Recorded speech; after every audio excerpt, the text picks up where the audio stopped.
हमारे सामने यहाँ पर एक दंड आलेख यानी जिसे हम इंग्लिश में बार ग्राफ कहते हैं वह दिया गया है और यह दंड आलेख प्रत्येक बबल गम चबाने वाले व्यक्ति द्वारा उड़ाए गए गुब्बारों की संख्या के बारे में हमें बता रहा है। तो जैसा कि यहाँ पर हम देख सकते हैं हमारे पास 4 अलग अलग बबल गम चबाने वाले व्यक्ति हैं और यह आलेख हमें इन व्यक्तियों द्वारा उड़ाए गए गुब्बारों की संख्या के बारे में बता रहा है। तो सबसे पहले हम यह चाहते हैं कि यहाँ पर उड़ाए गए गुब्बारों की संख्या का माध्य यानी कि मीन ज्ञात कर लें और उसके बाद हम यह भी पता लगाना चाहते हैं कि गुब्बारों की संख्या माध्य से कितनी प्रकीर्णित यानी कि डिस्पर्स्ड है। दूसरे शब्दों में ऐसे कह सकते हैं कि हम यह पता लगाएंगे कि ये मान माध्य से कितने निकट या दूर हैं। तो इसके लिए हम माध्य निरपेक्ष विचलन यानी कि मीन एब्सोल्यूट डेविएशन ज्ञात करेंगे। तो मैं चाहूंगा कि आप एक बार इस वीडियो को पॉज करें और यहाँ पर बबल गम चबाने वाले व्यक्तियों द्वारा उड़ाए गए गुब्बारों की संख्या का माध्य ज्ञात करने की कोशिश करें और एक बार माध्य पता करने के बाद आप माध्य निरपेक्ष विचलन भी ज्ञात करें।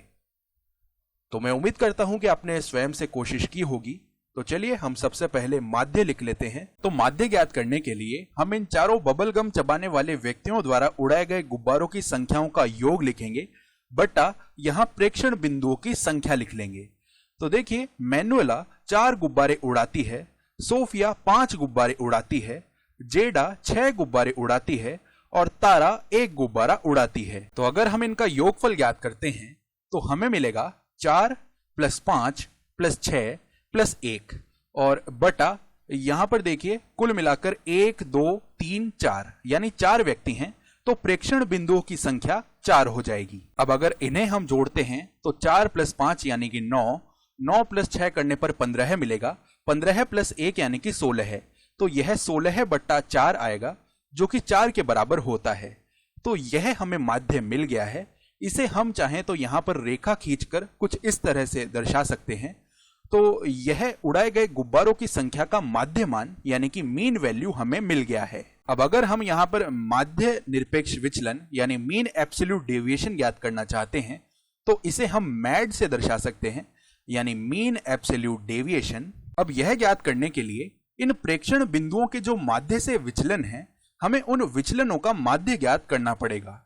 अब मैंने एक ही वाक्य में 2 बार माध्य बोल दिया है तो हो सकता है कि आप थोड़ी उलझन में पड़ जाएं, लेकिन इसे हम ज्ञात करना आसानी से सीख लेंगे। तो सबसे पहले अगर हम मैनुअला द्वारा उड़ाए गए गुब्बारों की संख्या का माध्य से विचलन देख रहे हैं तो हम यह देख सकते हैं कि मैनुअला के द्वारा 4 गुब्बारे उड़ाए जाते हैं और हमारा माध्य भी 4 ही है। तो हम ऐसा कह सकते हैं कि मैनुअला के लिए कोई भी विचलन नहीं होगा, या दूसरे शब्दों में ऐसा भी कहा जा सकता है कि मैनुअला के लिए निरपेक्ष विचलन का मान 0 होगा।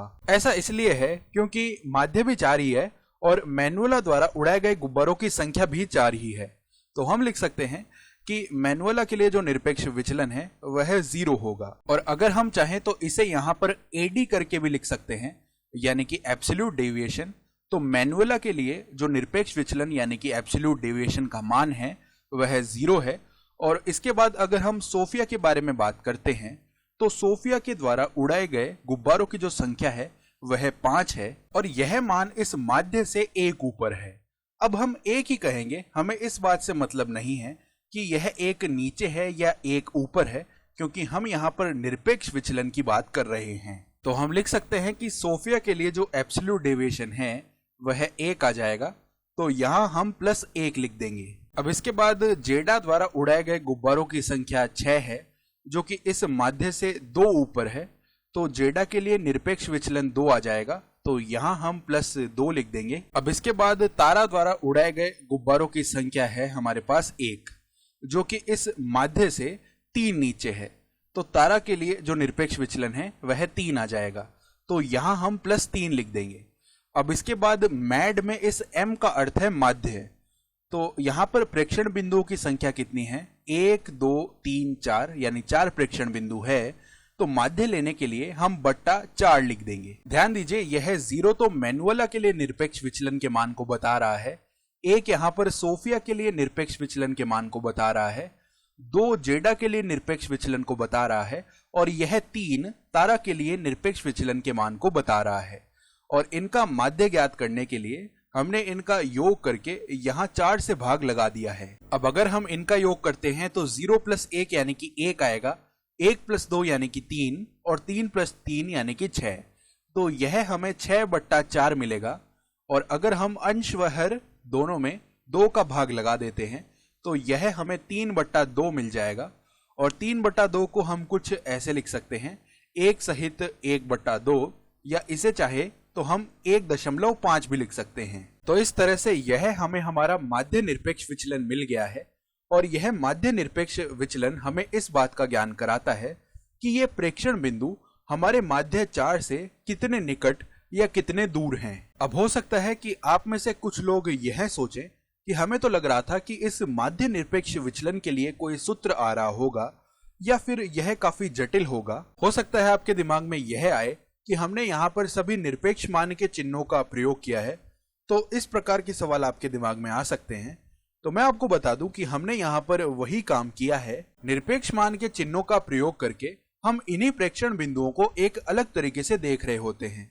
और यहाँ पर ध्यान दीजिए, हमने वही सब तो किया है। अगर 3 नीचे की ओर विचलन हो रहा है तो इस बात का फर्क नहीं पड़ता है कि वह विचलन नीचे की ओर हो रहा है, निरपेक्ष विचलन का मान तो 3 ही आएगा। इसी प्रकार अगर 2 ऊपर की ओर विचलन हो रहा है तो निरपेक्ष विचलन का मान 2 ही आएगा। जब हम निरपेक्ष मान की बात कर रहे होते हैं तब हम धनात्मक या ऋणात्मक मान की बात नहीं करते हैं। लेकिन एक बार जब आपने इसे सूत्र से करने के बारे में सोच ही लिया है तो चलिए हम इसे एक बार सूत्र से कर ही लेते हैं।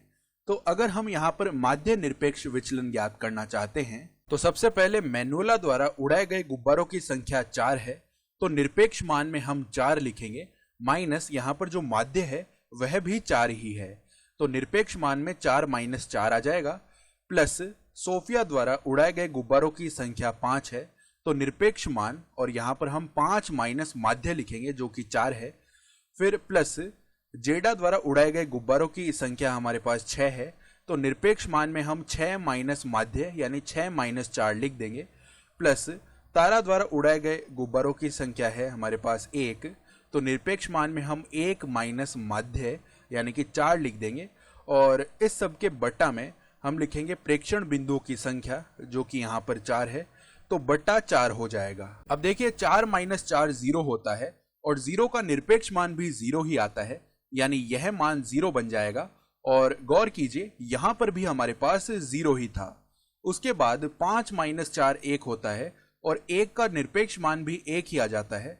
और यहाँ पर भी हम देख सकते हैं कि जो सोफिया के लिए हमारे पास निरपेक्ष मान था वह भी 1 ही था। और अगर हम इस आलेख में देखना चाहें तो हम देख सकते हैं कि यह माध्य से 1 ऊपर है।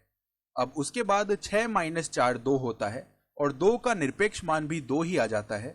और यहाँ पर भी हम देख सकते हैं कि जो जेडा के लिए निरपेक्ष विचलन का मान था वह 2 ही था। इसे हम इस आलेख में भी देख सकते हैं। यह देखिए जेडा के लिए यह माध्य से 2 ही तो ऊपर है। और उसके बाद 1 - 4 -3 होता है, इसका निरपेक्ष मान करेंगे तो वह धनात्मक 3 आ जाएगा। और यहाँ पर हम देख सकते हैं ये भी हमारे पास 3 ही था। तो इस प्रकार तारा के लिए जो निरपेक्ष विचलन था वह भी 3 ही आया था।